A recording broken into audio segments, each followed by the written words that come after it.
Please do sit back, relax, and enjoy yet another inspirational upload today. Dumelang.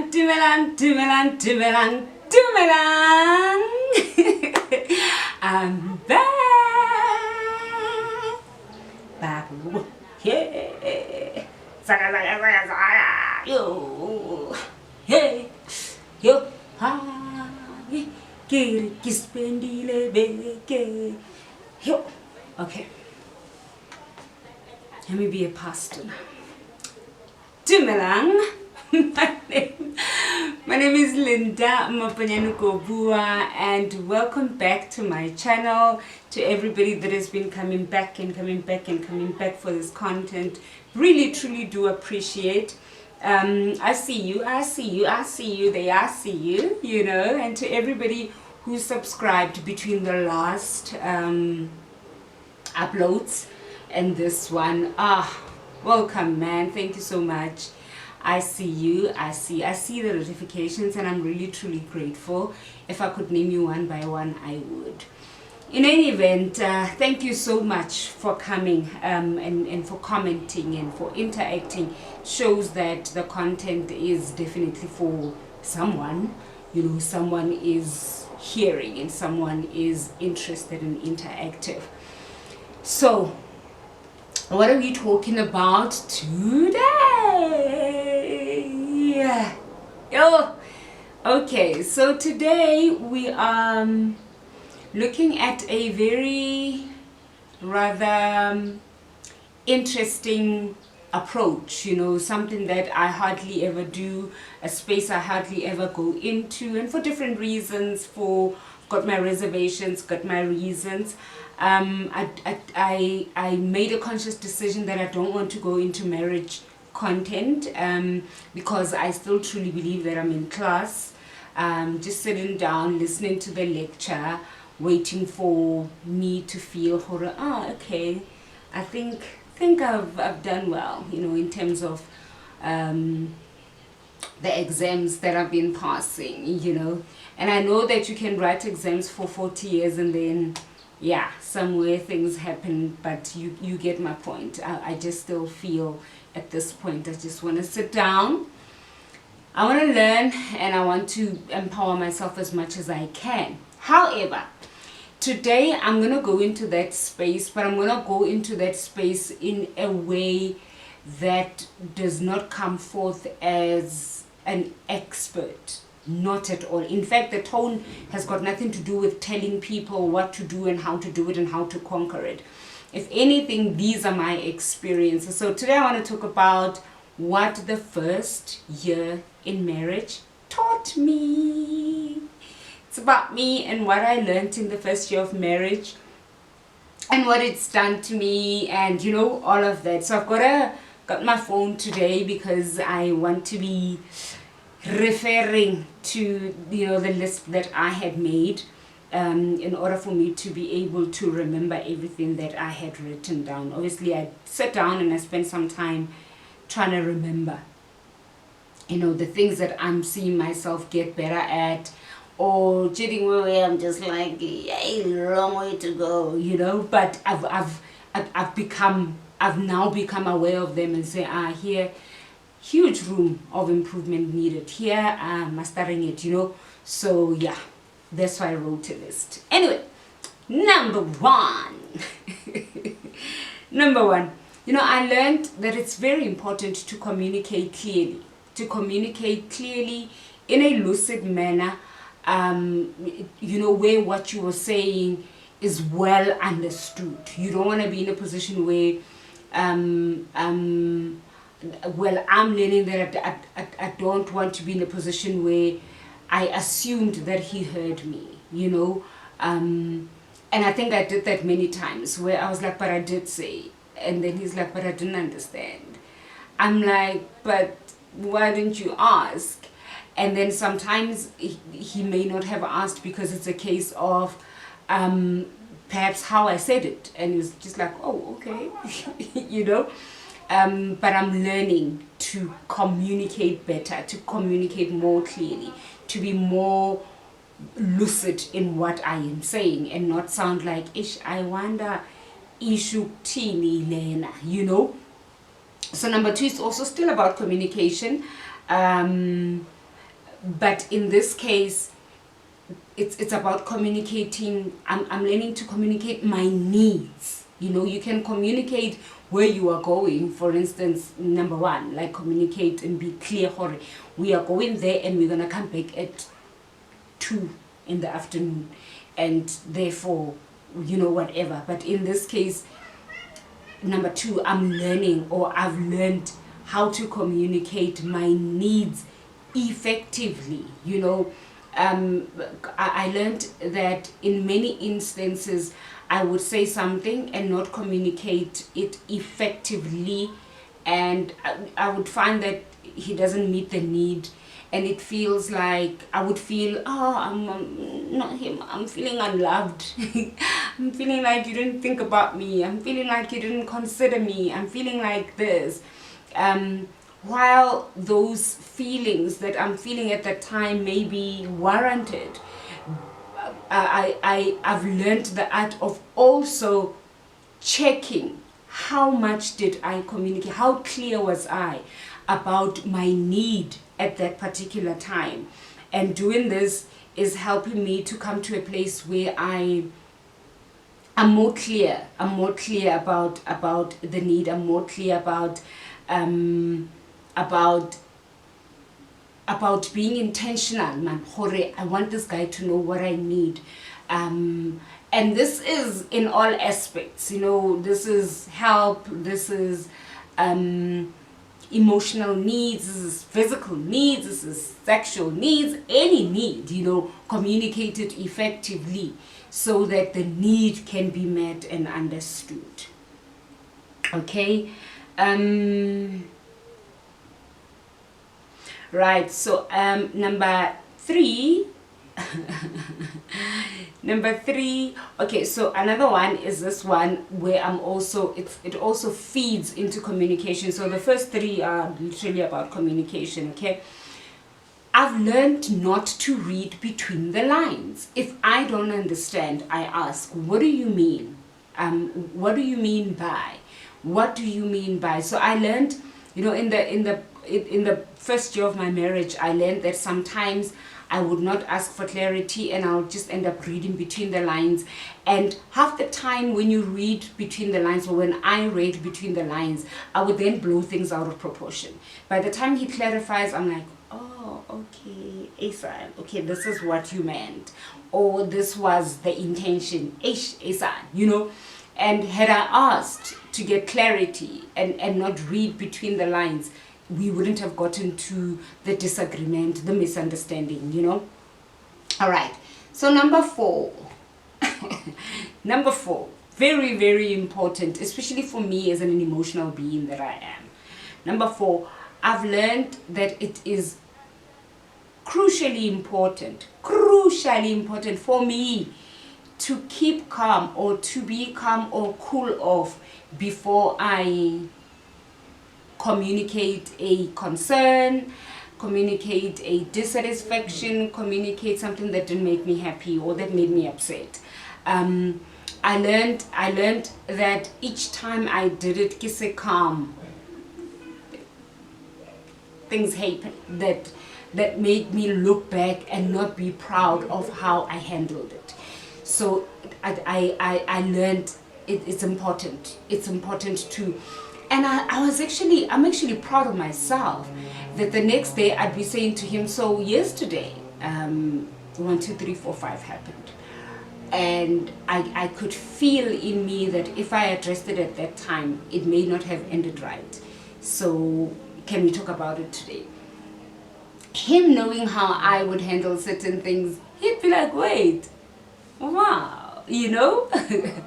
I'm actually appreciating the fact that you waited for today when you were more calmer and when you were more, when you've cooled off. And I've seen that it brings us to a place where we agree better and the conversations end nicely and there's an agreement and we meet each other halfway, that type of thing.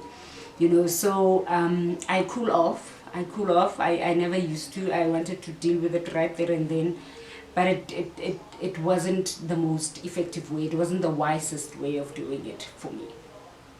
All right, so number 5. Are we at number 5? Yeah, number 5. Sure. So number 5, I wrote here, we give love differently. Listen to his love language and feed from it.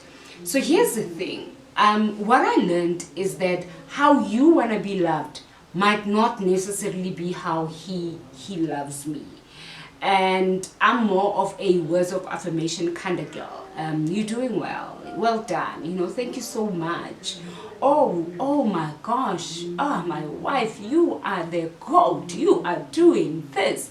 Oh, you're so great with the boys. You're so good. Da, da, da, da, da. Like, I want to hear that. I want to hear that. And he's not about that. And initially it used to offend me, and I don't think that I am quite 100% okay, but I have learned to somewhat come to where he is. How does he love? What does he do to show me that he loves me? And then when I see it, I then feed from it. Okay, so you find taking my car to wash it as a way of expressing love. You find taking my car to fill petrol as a way of expressing love. Okay. So I'm going to receive your love the way that you're giving it to me. While going back to number 2 and 3, I communicate effectively how I desire that you add, to that. As opposed to being blind to everything else that he does and concentrate on this one that he's not doing right. So I found that when I do that, it doesn't only hurt me, but it also hurts him, and it makes him look at the things that he did and be like,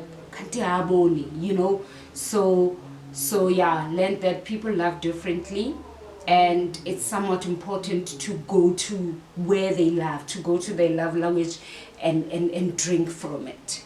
Okay, so it's working for me. It's working for me. Perhaps not to a deep satisfactory level, but I'm finding that I am moving towards a place where I am able to receive his love the way that he gives it. Okay. Number 6, I wrote here that I learned that I need to choose my words. I need to choose my words. Especially because I won't be able to take them back. Choose them because you can't take them back. There are certain things that you can say but are not necessary.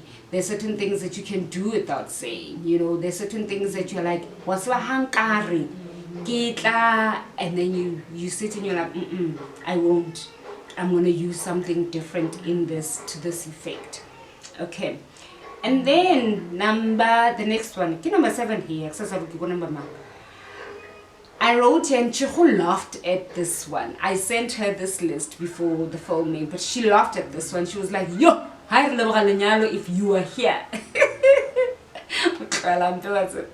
Okay, so I wrote here, it's okay to keep quiet. Like, it's okay to keep quiet, Linda. It's fine. Like, look at it and be like, but I won't. And I've been doing it. And I'm actually proud of myself. And I've actually also found that when you address everything, it takes away so much of your energy. So much. Like, you feel drained. At the end of that week, you are just like, I can't be doing this. Like, I can't. I'm tired. I'm exhausted. I am just drained. So I learned the art that certain things, you look at them and you're like, you know what, the house is not burning down.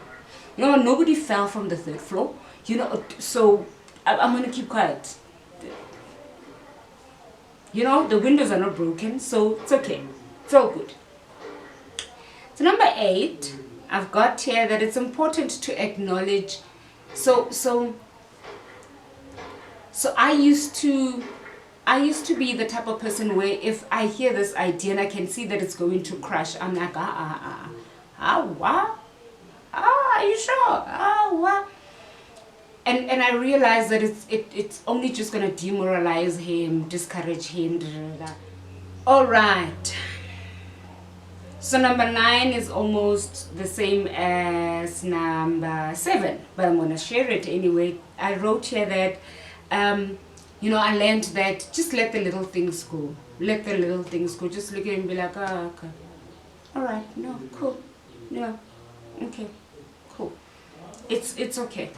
Let's let it slide. You know, save this energy for other important things that will occur in the future. I hope that I'm going in the right sequence. Kifilanga at some point I just lost it. Anyway, number 10. I wrote here that sure. And with this one, remember I said at some point, I've mastered them. I'm seeing that it's a learning progress, or you know, I'm getting there. And this is one of them where I feel I'm getting there. Listen to understand and don't listen to respond. Yeah. So it's a big thing for me. Big adjustment that I need to do there. Listen to understand and to hear where the person is coming from. So I'm learning that it's not every disagreement that I need to win. It's not every disagreement where I need to make a point. It's not every disagreement where I must respond to. You know, certain things, sit, listen, understand where they're coming from, and be like, you know what, I hear you. I actually hear you. I get where you are coming from. And yeah, as opposed, and I've seen that many a times when I do that, it always comes with a tone of making excuses for perhaps certain things that I would have done, or what's that word again? Being defensive, and just coming across as being defensive and building this wall. Because I'm listening to respond. I'm like, I want to hear what they're going to say to attack me, to attack my personality, to attack my character, to attack da, da, da, da. And the minute I hear it, you know, so I learned that it just doesn't take us anywhere. Just doesn't take us anywhere. But it's a big learning progress for me in this one. Big one. Okay, so number 11.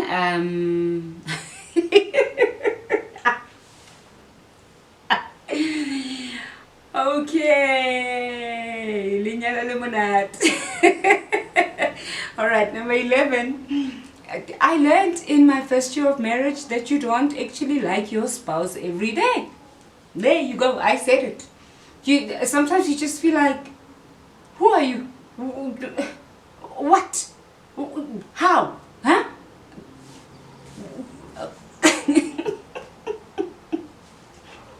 How come?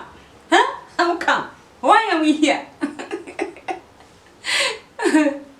It's amazing how when you are on the outside, you just feel that yes, people will have that disagreement, but hey, yeah, no, sometimes I just look at him and I'm like, I don't quite like you today.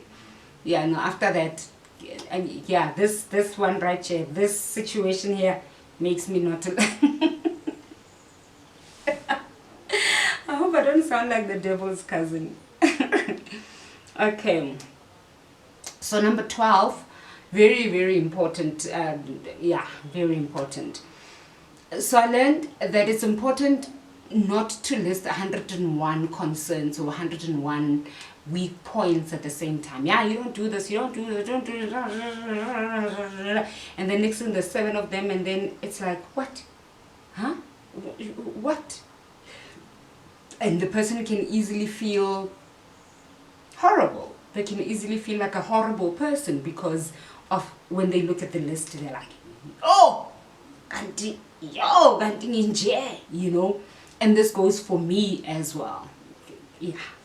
So the first year of marriage taught me that it's important to say 2 things I want to raise a concern about, this one and this one. But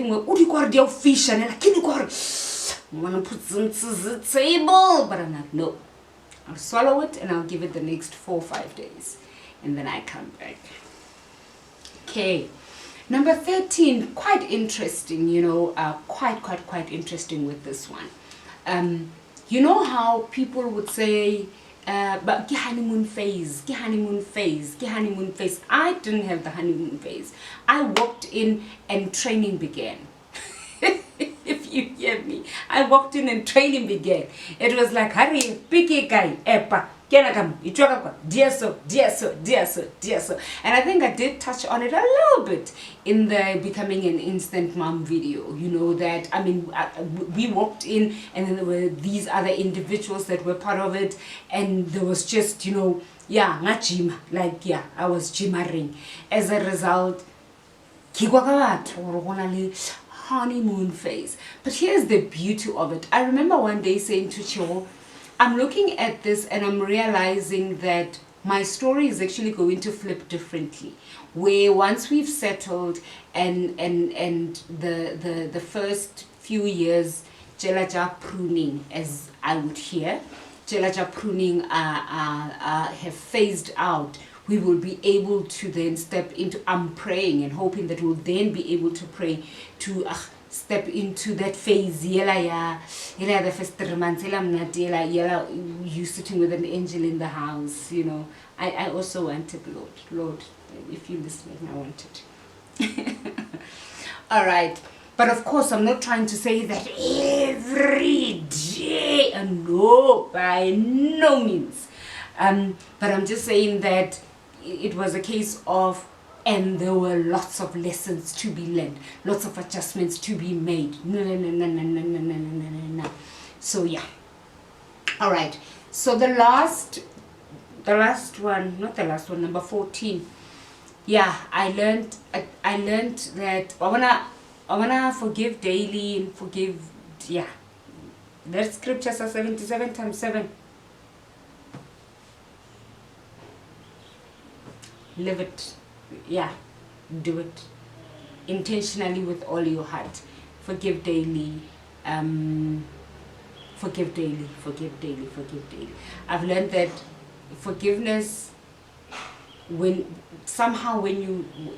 I was unmarried, forgiveness was something that I would do to someone because 6 weeks after we lived our lives, but here could be every second day, every third day, every week, something's gonna happen. It doesn't have to be huge, but it might just rub you off the wrong way, and you just need to say, you know what, I'll let it go. So forgiveness is one of the big anchors for me that I am seeing. I'm seeing that I really need to wear it so that, you know, yeah. And yeah, so that's what I've learned, and I'm sure there's many other lessons that I perhaps didn't think about when I was doing this list. And if need be, I'll probably come back and do more, or maybe do the first 2 years, you know. But really, I don't want to come across as somebody who is advising. Yeah, what I want to do. 2 minutes inside. No. This is me just sharing what I've learned and what I feel marriage has done for me, not even to me. It's done this for me, because I'm seeing myself become a human being I never thought I can ever be, and I'm appreciating that human being. Yeah. So yeah, that was that, and I am excited, and I'm hoping that as I was saying this, maybe to the newlyweds who's watching, they're like, hey, actually, come to think of it, what did I learn in the past year? What did I learn in the past 2 years? What did I learn in the past 3 years? So start checking, and it will actually even be able to show you just how much progress you've made in terms of becoming the wife, becoming the partner, becoming the mom, becoming whatever it is, you know, that this role came with, you know. Yeah, I'm so excited, and I'm grateful that you watched all the way through to the end. Please do remember to subscribe, do remember to share with others, do remember, like, Bona, you are part of the family, and I continually appreciate your constant feedback, communication, whatever. And you know, as I used to say in my first videos, if you've got a topic that you feel is a bit, hey, people by Chabaye, let me go ask Linda to tackle it, come through, inbox me, send me a message and say, Linda, are you game? If it's within my capacity, we will discuss it. In any event, thank you so much for joining all the way through to the end, and I will definitely see you at my next upload. Goodbye. Thank you for watching all the way through to the end. See you at my next video.